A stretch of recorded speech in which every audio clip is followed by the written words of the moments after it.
with you on Enlightened World Network. And today's topic is from the inside out and how our level of awareness impacts the world that we're creating. So before we get started, let's just take a minute to settle in and let's take a deep breath in through your nose.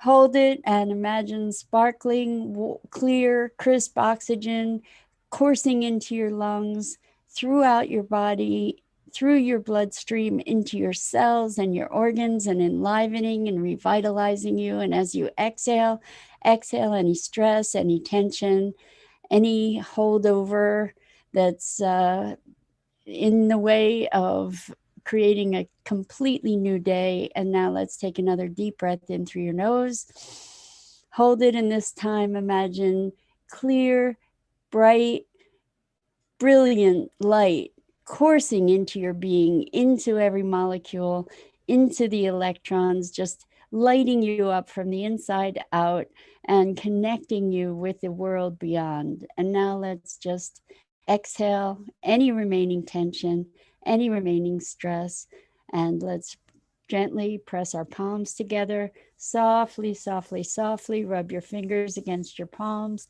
and feel the tingling and the tickling and the sensation, and allow yourselves to bring yourselves present in your body right here, right now. Welcome, welcome, welcome. It's a new week. And today's topic is from the inside out. And I've been taking a course called Leading from the Emerging Future. I've mentioned this a couple times previously. And the idea behind the course is that so much of the policies and the structures of our civilization are created based on past. It's a common saying, past performance is an indicator of future success. The thing is that we are encountering all kinds of circumstances and situations in the world that are unprecedented, and that our past responses are not going to be adequate to address. Good morning, Nikki. Welcome, welcome, and welcome to everybody who's here. I'm really glad to be here with you this morning. So we're talking about from the inside out and what it looks like to create a world from the future, from emerging possibility, and how the quality of the world we create and the systems and the structures we create are a result of our level of awareness and consciousness.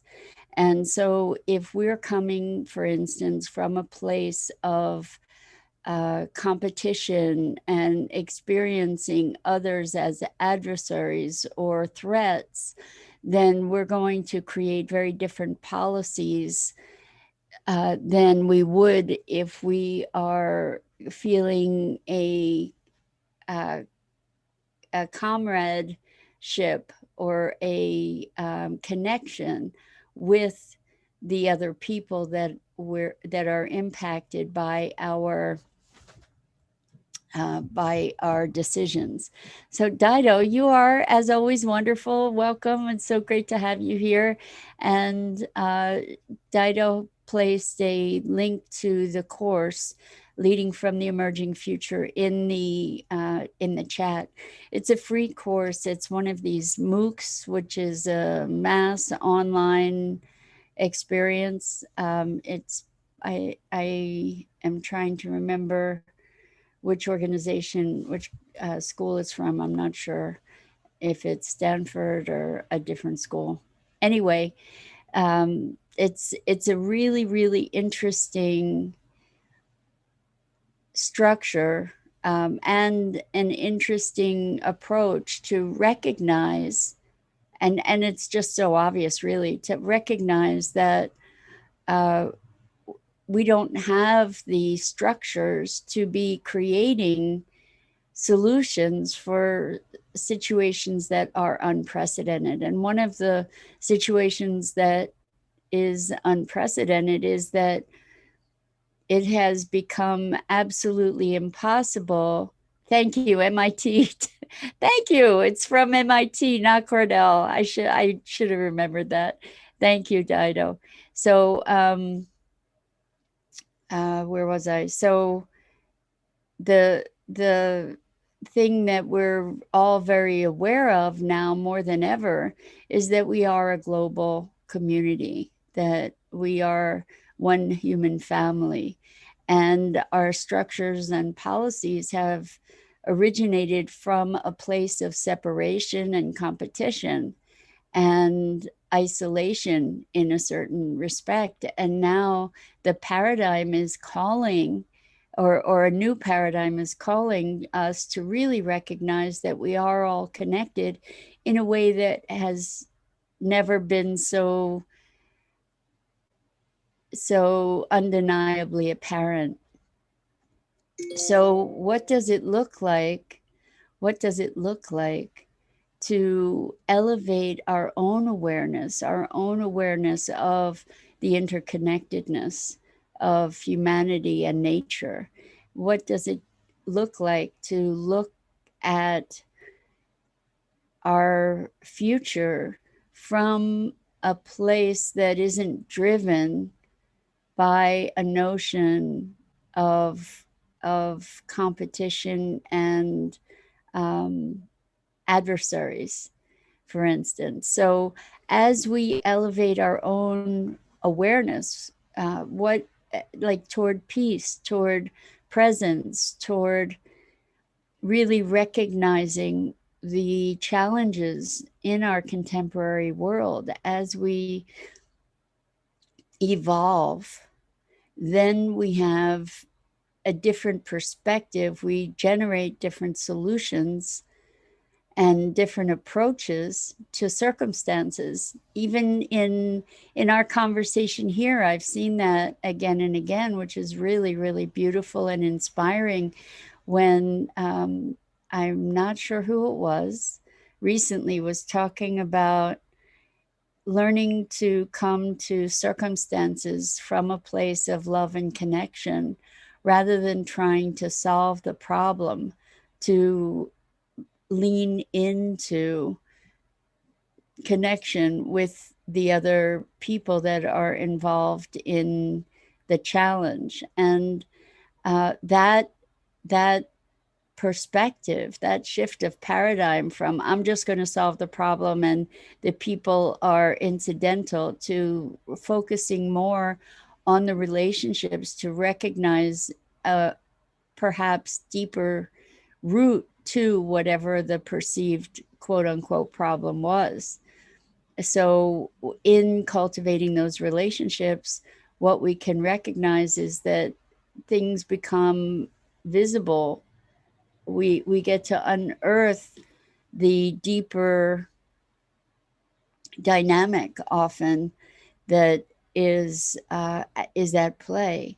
And so what we're looking at in terms of a future is needing to find ways to interact with one another and our systems and our structures, and the systems and structures that we're promoting and supporting and developing, we to look at them from a place of how it might be impacting the greater picture, the more global dynamic. Because what we're realizing is that we're not isolated. We don't get to do things and make decisions in isolation. There's always a consequence or an impact for our actions.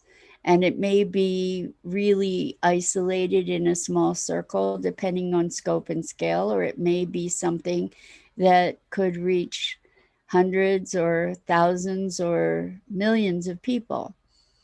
And so when we recognize, when we come from a place of deeper connection, then we have a different outcome. You know, we have a different focus, we have a different outcome. And we can see this not, we don't even have to go to the global scale. This is such an important thing in negotiating our individual lives as well. When we come from a place of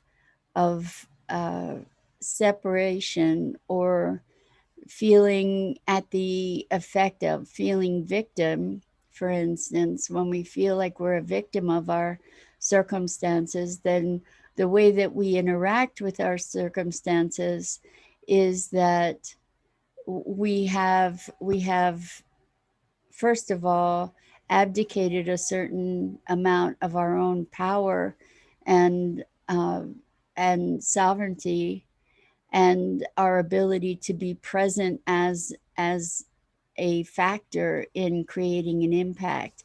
Hello and good afternoon, Hope. It's wonderful to have you here. Thank you for your wishes. I hope all is well with you as well. Thank you for being here. So, um, when we experience ourselves as victims, we disempower ourselves from being able to impact our circumstance. When we interact from a place of rage or separation, we don't have the opportunity to create a connection that will move us into a higher place collectively, either in with ourselves in our close circle, or even on a broader scale in the world.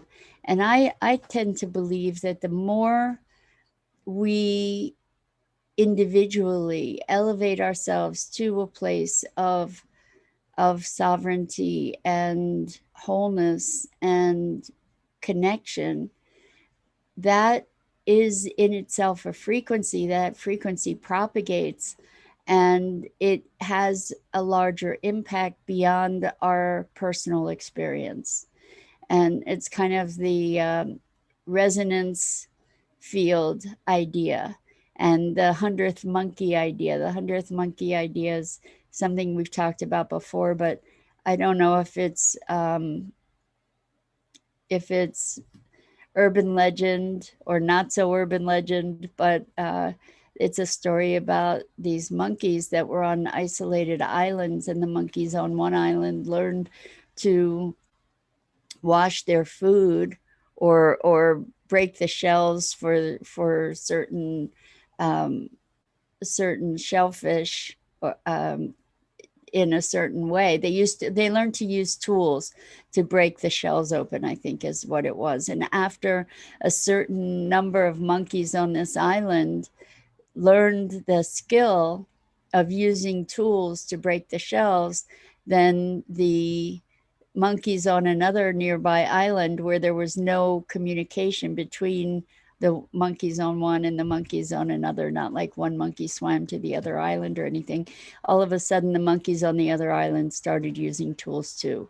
So this is the idea. I said the resonance field, but what I mean is the morphic field, and that was an idea generated by Rupert Sheldrake, or he, I believe, is the first to coin that term. And it is the field of intercommunication and change. And to say that as things are morphing in one area of the field, when there is a critical mass reached, then that frequency or knowledge or information is automatically transmitted to another portion of the field, because ultimately the field is all interconnected.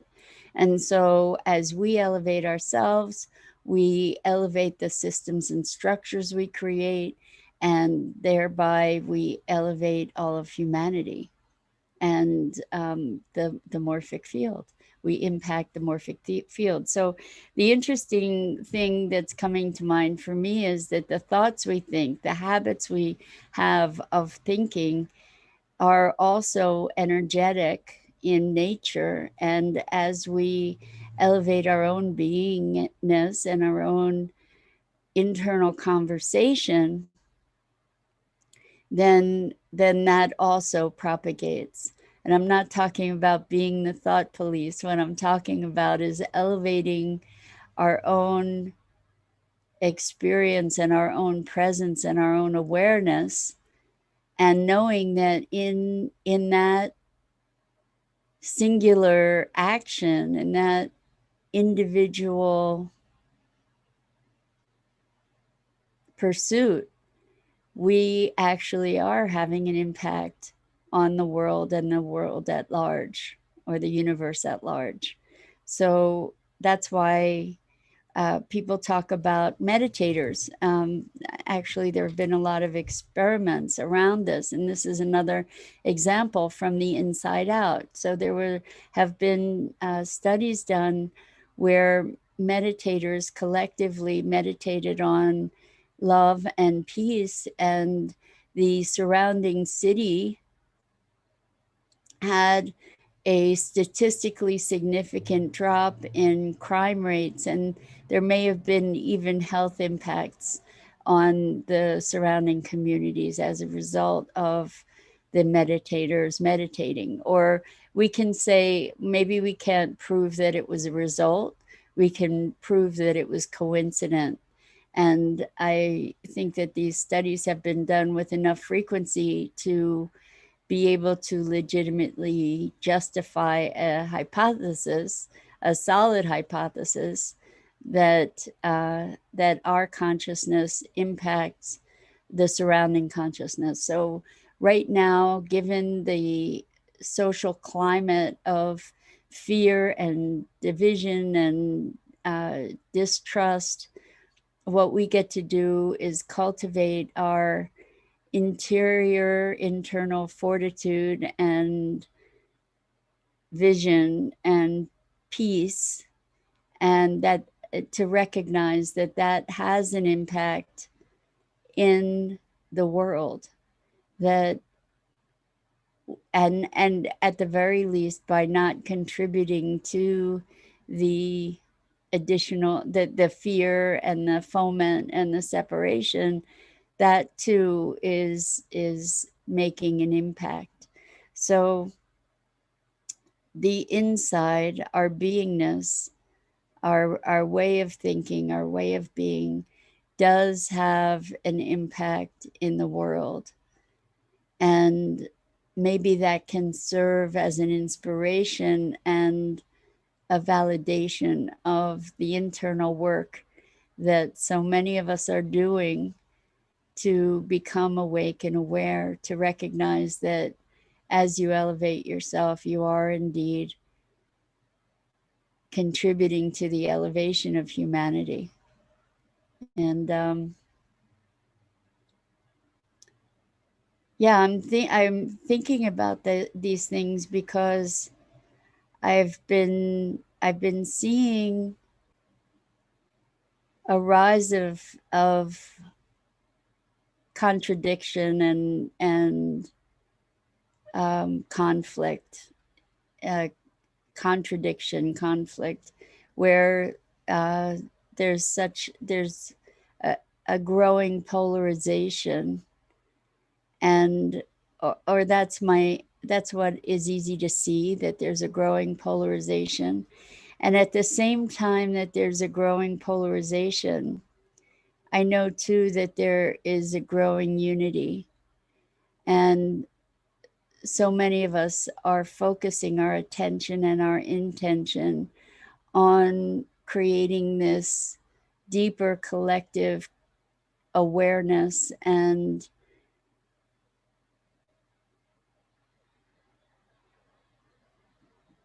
connection, connection and communion, let's say communion with ourselves, with each other, with the planet. And I think we get to put our attention on that in a deliberate way to impact the global outcome, not to ignore difference, but to come to difference with an open heart. As part of this course that Dido so wonderfully put the link to in the chat, called Leading from the Emerging Future, the foundation of it is that what we need to do to create the future is to sense into it, and how we sense into it is through presencing ourselves. And so that's presencing and sensing all together. And as we presence ourselves, what we're doing is bringing ourselves forward with open mind, open heart, and open will. And so we are allowing ourselves to be present to other perspectives. We're being present with an open heart, creating connection, and we are cultivating the will to take appropriate action. And sometimes the appropriate action is to find open heart and open mind. So um, yeah, we get to create the future. We are conscious, we are creators, whether we're conscious or otherwise. So why not be conscious creators?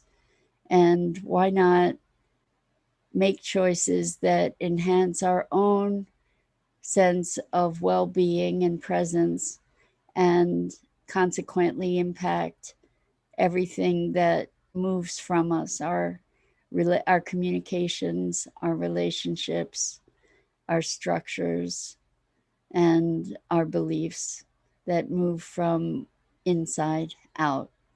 So I think that's it for today. I want to say thank you so much again for being here. I'm Mira Rubin. This is the Core Connection. I go live every weekday morning at 9 a.m. And I apologize, I was a few minutes late this morning, but I made it, and you're here, and I'm thrilled to have you here with me to share this time.